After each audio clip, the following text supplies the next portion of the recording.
Saudações a todos, continuando aqui o nosso curso sobre os temas relacionados à Covid, ainda no aspecto processual, nós vamos agora retomando aquele tópico inicial sobre os atos do CSJT, procedimentos e prazos, falando sobre suspensão e interrupção de prazos com as resoluções relacionadas ao Covid. Nós, durante a gravação, hoje, dia 22/4, recebemos a informação de uma portaria conjunta 98/2020 do tribunal e já nos antecipamos para dar uma rápida olhada e que nos permita e vai nos permitir reconhecer que não houve necessidade de nenhum tratamento diferente do que nós estávamos mencionando até então no curso. Continuando, falando sobre prazo, contagem de tempo, prazos não sujeitos a sobrestamento, efeitos em prazo de direito material e reabertura dos prazos. Pois bem, o Ato Conjunto 5 de 2020 estabeleceu que a suspensão dos prazos vão até o dia 3 de maio. A partir do dia 4 de maio, nós temos prazos retomados no âmbito dos processos judiciais eletrônicos. Esse ato conjunto também autoriza juízes e desembargadores relatores a suspender individualmente os prazos, de acordo com necessidades e condições locais. Sobre esse tema, eu gostaria que o Luiz Fernando discorresse alguns minutos, e daí na sequência nós podemos ter uma conversa para algum detalhe que seja relevante que o Reinaldo ou eu temos encontrado nesses momentos. Então, com a palavra, por favor, Luiz Fernando. Então, pessoal, pela resolução 313 do CNJ, a gente tem os prazos processuais, como regra, eles estão todos suspensos, inclusive aqueles de processos eletrônicos. Tá? Só que o parágrafo único do artigo 5º dessa resolução, ele dispõe que essa suspensão ela não impede a prática de ato processual necessária à preservação de direitos e atos que sejam de natureza urgente. Então, se eu tenho um ato que é processual, que seja necessário ser praticado para evitar o perecimento de um direito, ou que esse ato seja urgente para garantir a fruição de um determinado direito também, esse ato ele pode ser praticado seja em processo físico, seja em processo eletrônico, mesmo no período de suspensão de prazo. Tá? Como o Daniel já falou, já temos a previsão da retomada dos prazos no processo por meio eletrônico, que é a nossa regra em Santa Catarina. Então, basicamente, todos os processos do Estado eles devem ter o prazo retomado a partir de 4 de maio, só que, mesmo assim, em determinadas situações, como a própria resolução do CNJ prevê, alguns atos, mesmo com retomada de prazo, alguns atos processuais eles não vão poder ser praticados, seja por motivos de impossibilidade técnica, um ato processual que tem que ser praticado e depende de uma conexão de internet para videoconferência e não tem essa disponibilidade no município em que a parte reside, ou em que uma impossibilidade prática, a parte não pode se deslocar para praticar o ato que necessite da presença dela em razão de uma determinação municipal que impede o deslocamento das pessoas para esse ou para aquele local. Enfim, o importante é que nessas situações a suspensão não é automática. Tá? Ela tem que ser analisada caso a caso, pode ser apontada por qualquer um dos envolvidos no ato, né? E o próprio juiz também pode perceber essa impossibilidade de ofício, atuando de ofício, só que essa impossibilidade tem que ser justificada nos autos e o juiz tem que dar uma decisão fundamentada dizendo se está ou não está suspendendo a prática daquele ato processual em razão dessa especificidade.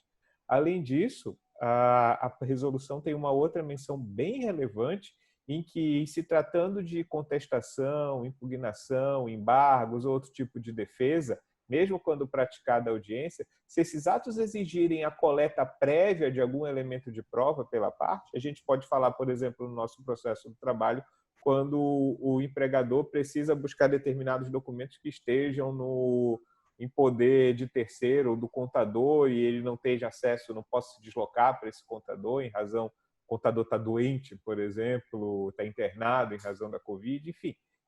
Imaginando certas situações de impossibilidade de coleta prévia desses elementos de prova, o advogado ele deve informar o juízo ainda na fluência do prazo desse fato, dessa peculiaridade, e o prazo só vai ser considerado suspenso na data do protocolo da petição com essa informação. Então, não adianta o advogado esperar o prazo terminar para alegar que não praticou o ato em razão de uma impossibilidade, porque nessa situação específica, a própria resolução do CNJ diz que o prazo ele só vai ser considerado suspenso na data do protocolo da petição com essa informação.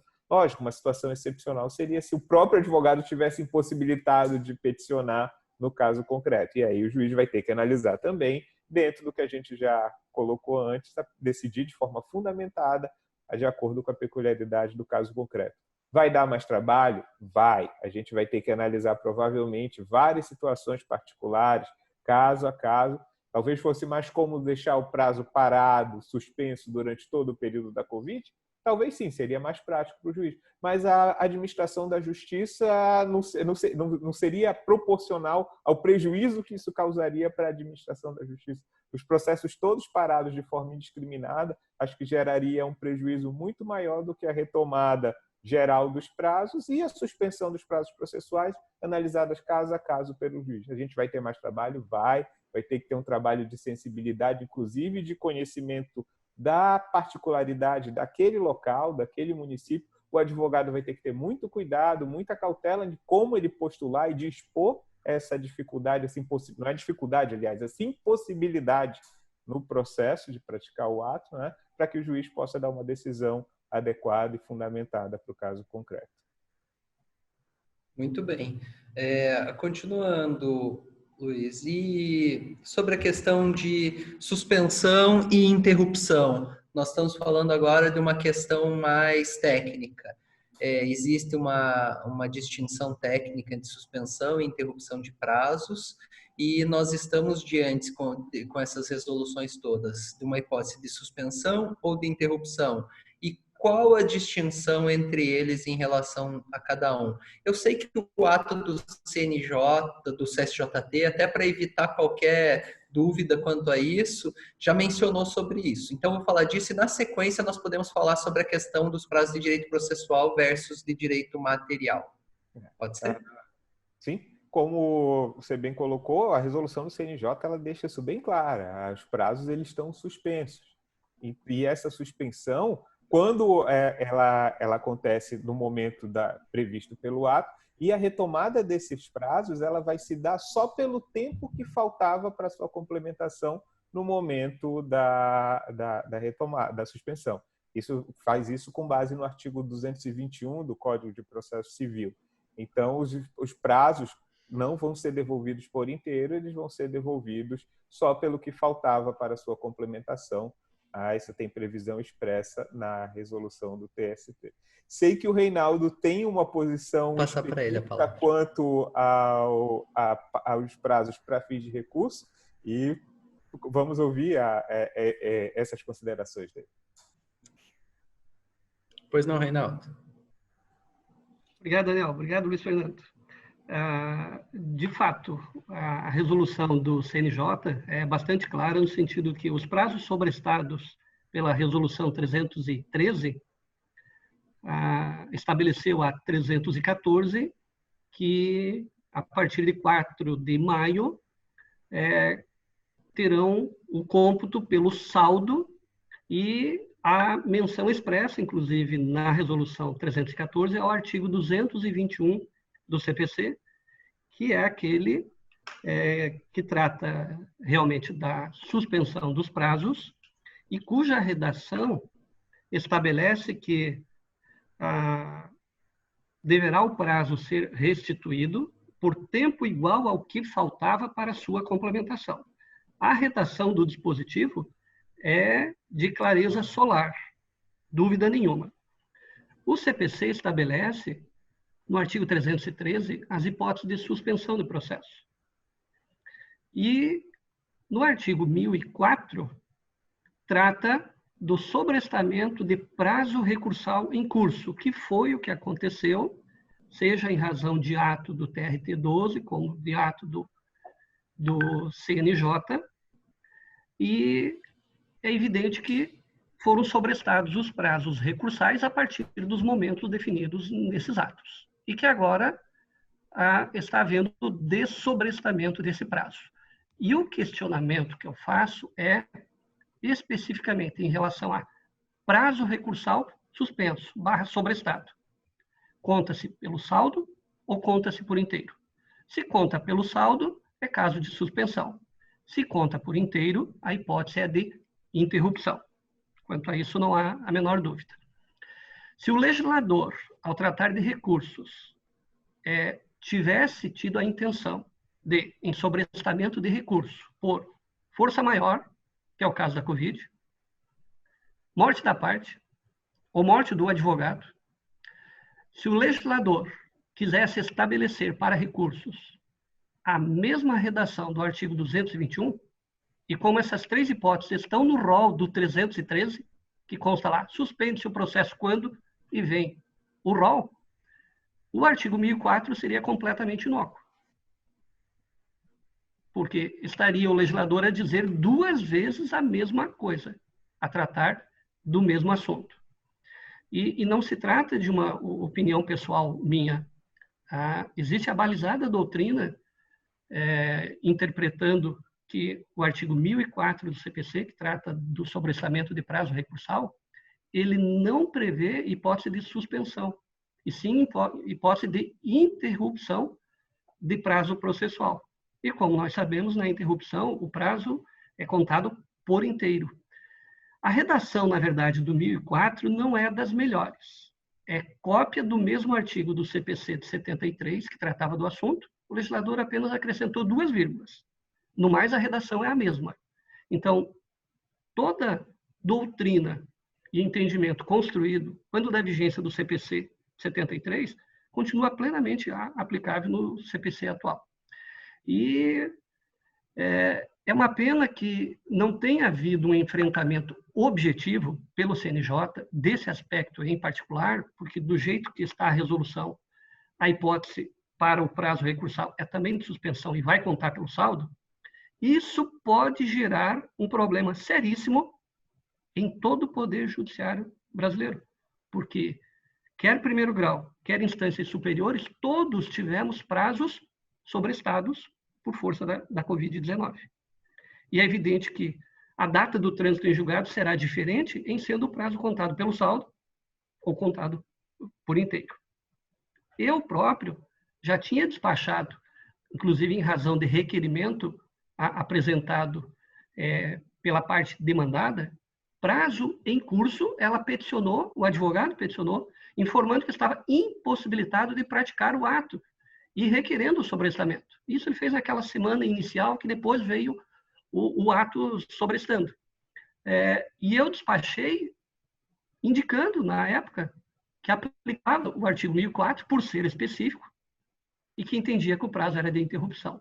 Não posso causar uma surpresa à parte agora. Então, antes que inicie o dessobrestamento, que vai ocorrer em 4 de maio, né? Até 3 de maio os prazos continuam suspensos, eu despacharei naqueles processos, dizendo que o meu entendimento continua sendo aquele, até porque a doutrina assim já se manifesta, mas prevenindo a parte de que pratique o ato pelo saldo, até porque todos os regionais, conforme atos próprios, que às vezes a suspensão ocorreu antes do ato do CNJ, cada regional terá que lançar no PJE qual é o fim do prazo que foi sobrestado.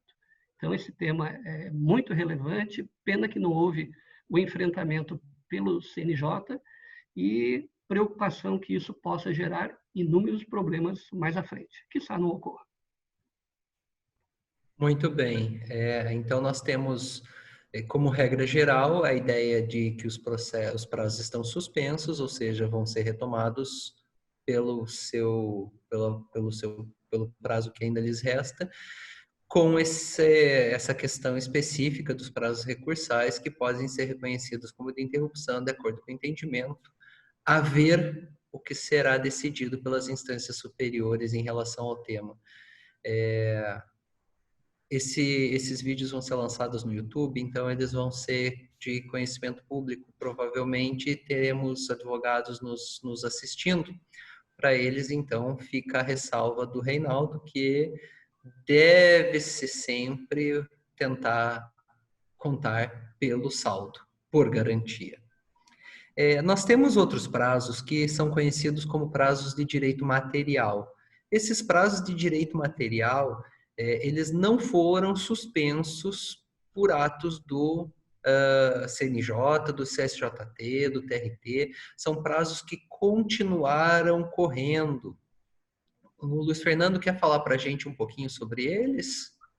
Sim, a coisa bem rápida. Essa suspensão do CNJ, das resoluções, elas são dos atos de natureza processual. As obrigações de direito material, como regra, elas não têm os prazos suspensos pela resolução do CNJ. Então, o prazo prescricional, a princípio, ele continuaria correndo mesmo no período de suspensão do prazo processual. Só que o último dia para ajuizar a ação vai ser o primeiro dia útil subsequente, o primeiro dia com expediente forense, perdão, colocando, né? Normal, subsequente ao término do prazo prescricional. Então, o prazo prescricional que terminou hoje, quando os prazos processuais ainda são suspensos, a parte vai ter até o dia 4, vai poder ajuizar uma ação no dia 4 de maio para buscar os direitos decorrentes dessa pretensão que, a princípio, estaria prescrita a partir de hoje. Né? Então, esse detalhe é bem relevante. E depois a gente vai abordar mais também as consequências num acordo trabalhista, possibilidade de revisão, mas também a suspensão do prazo processual, a meu sentir, ela não altera as datas pactuadas pelas partes num acordo, ainda que esse acordo tenha sido homologado para o juiz e tenha se transformado num ato processual. Então, o negócio jurídico que as partes fizeram para dizer, vou pagar R$5.000 até o dia 22 de abril, esse prazo continua valendo, essa obrigação continua existindo. As consequências de eventual inadimplemento, aplicação da teoria da imprevisão, a gente vai discutir mais na frente. Mas é importante assentar de novo que essa suspensão que houve são dos prazos de natureza processual e não daqueles de natureza de direito material. Então, é relevante mencionar, por exemplo, que se nós temos uma prescrição bienal que se definiu agora nesse período de suspensão de prazos, o primeiro dia útil, o primeiro dia sem prazo processual correndo, que vai ser 4 de maio, vai ser o último dia para que se possa exercer essa pretensão. Ultrapassado esse dia, teremos uma situação de prescrição total num contrato de trabalho, por exemplo. É isso que é interessante mencionar em relação a esse tema. Reinaldo, Luiz, gostariam de mencionar mais alguma coisa? Fiquem à vontade. Ainda com relação aos atos processuais, queria falar um pouquinho sobre as audiências, né? Também com base na resolução do CNJ e na nossa portaria 98, que acabou de sair, a gente tem a previsão de retomada das audiências unas e de instrução a partir de 25 de maio de 2020. Só que essa retomada ela vai se dar também por audiência virtual, por meio eletrônico. Então, vamos imaginar uma situação em que as partes queiram ouvir testemunha na audiência una ou na instrução, que é o que normalmente ocorre. Tá? A resolução do CNJ tem uma previsão, uma disposição muito importante quanto à impossibilidade de o juiz atribuir ao advogado a responsabilidade de providenciar o comparecimento das partes e da testemunha para qualquer localidade que não seja um prédio oficial do Poder Judiciário para participação em atos virtuais. Então, se eu tenho uma audiência virtual e as partes fixam e o juiz diz, não, a gente vai fazer, cada um vai fazer do seu escritório, do seu advogado, compareça, tudo. A ausência da parte ou da testemunha para o escritório do advogado, ela não pode gerar nenhum efeito processual danoso para essa parte. Então, o juiz pode até determinar que a testemunha vá para o fórum para ser ouvida lá na vara, se isso fosse possível pela norma interna. Lembrando que a nossa portaria tem uma vedação ao atendimento presencial, tá? Só em hipóteses excepcionalíssimas que esse atendimento vai poder ser feito. Mas se a determinação do juiz foi que a audiência virtual, por meio remoto, seja feita a partir do escritório ou a partir da residência de alguma das partes, a ausência de alguma dessas partes à audiência virtual, ela não vai poder gerar um efeito prejudicial para ela. O juiz vai ter que mandar repetir o ato, marcar uma nova data. Não cabe ao juiz atribuir a responsabilidade ao advogado para providenciar o comparecimento das partes em qualquer localidade que não seja realmente o prédio oficial do Poder Judiciário. Então, em caso de ausência da testemunha para o escritório do advogado, o juiz vai ter que adiar o ato, marcar uma nova data para repetir o ato. E daí ser tão interessante o negócio jurídico processual mais uma vez. Podemos fazer um link com o que falamos no vídeo anterior. Isso aí. E em negócio jurídico processual, as partes poderiam estabelecer, inclusive, quais as consequências de alguém não levar a testemunha. Por exemplo, pode ser a perda da prova. Mas aí o fundamento para isso seria o 190, o negócio jurídico processual, uma ideia de colaboração da própria parte estipulando qual o ônus, qual a consequência do descumprimento de um determinado compromisso que foi assumido em livre negociação processual homologada. Também o local da realização da prova, né, Luiz? Sim, a forma de execução, como a gente conversou antes, a negociação processual é um instrumento valiosíssimo para que o processo fique até preservado de nulidades, né? A ideia de quem deu causa à nulidade, se não há prejuízo, também não cabe nulidade a ser reconhecida. Então, esse instrumento é valiosíssimo para que a gente adeque o processo às realidades e às dificuldades que agora as partes e o judiciário estão enfrentando. Muito bem. Daniel, na verdade, embora a nomenclatura negócio jurídico processual tenha surgido com o CPC atual, no artigo 190, como já apontou o Luiz, há muito tempo nós praticamos na Justiça do Trabalho, sem a nomenclatura, esse negócio jurídico nos autos, seja pela ampla liberdade que o juiz tem de atuação no processo, né, o nosso artigo 765, seja pelo princípio da cooperação dos atores processuais, do artigo 6º do CPC atual, no sentido de buscar a decisão de mérito em prazo razoável, de forma justa, efetiva, e, como pontuou também o Daniel, se existe a concordância dos dois lados, para que o ato seja realizado de forma um pouco diferente daquela expressamente prevista em lei, e se isso não causa prejuízo, quem que invocaria o prejuízo? É evidente que nós precisamos, nesse momento de dificuldade de audiências presenciais, por força da Covid, nós vamos precisar da colaboração dos advogados. Até porque, não for assim, nós teremos enormes dificuldades com audiências em que há necessidade de colher prova oral. E enquanto não tivermos um meio hábil e eficiente, essa colaboração é indispensável ao andamento do processo. A ninguém interessa, do judiciário como um todo, juízes, servidores, partes, advogados, representantes do MP, que o processo não tramite. Isso é evidente. Mas que haverá necessidade de uma colaboração de todos para a prática de alguns atos, isso sem dúvida nenhuma. Se me permite um complemento, só para a gente fechar esse tema, a gente fala, a sociologia, a filosofia falam muito que uma crise como que a gente está vivendo agora, talvez ela não só apenas mude a realidade, mas também acelere aquelas mudanças que já vinham sendo sentidas pela sociedade. Talvez essa seja uma delas. A gente já vem experimentando a audiência por meio remoto nas cartas precatórias em que o próprio juiz ou o próprio juiz deprecante ouve e interroga a testemunha e comparece na vara do seu município, da localidade de sua residência, e o próprio juiz tem o contato com a testemunha por meio eletrônico. Talvez essa crise, essa necessidade de se praticar audiência fora de um prédio público, fora do prédio da justiça, ela acelera esse procedimento de mudança. A gente desenvolva, talvez, protocolos que permitam, com uma certa confiabilidade, ouvir a testemunha, talvez na casa dela ou no escritório do advogado, como é que vai ser esse protocolo, qual o prejuízo que a gente vai ter. Lógico, é muito melhor para o juiz fazer a audiência com a presença da testemunha. Mas numa impossibilidade disso, talvez num contexto macro de administração da justiça, seja muito melhor que essa testemunha seja ouvida de outra forma, mesmo que não seja ideal, do que ela seja simplesmente, do que o processo simplesmente fique aguardando a retomada da situação normal e a possibilidade da presença dela. Muito bem. Então, novamente, eu agradeço ao Luiz Fernando, agradeço ao Reinaldo. Conseguimos encerrar o nosso primeiro tópico em 2 vídeos, infelizmente, mas não tivemos outro meio, porque o tema é muito rico. Nós já falamos dos atos do CNJ e dos procedimentos em épocas de isolamento social. No nosso próximo encontro, nós falaremos sobre as situações relacionadas à revisão de acordos judiciais. E finalizaremos, então, com as discussões sobre ações para a liberação de FGTS.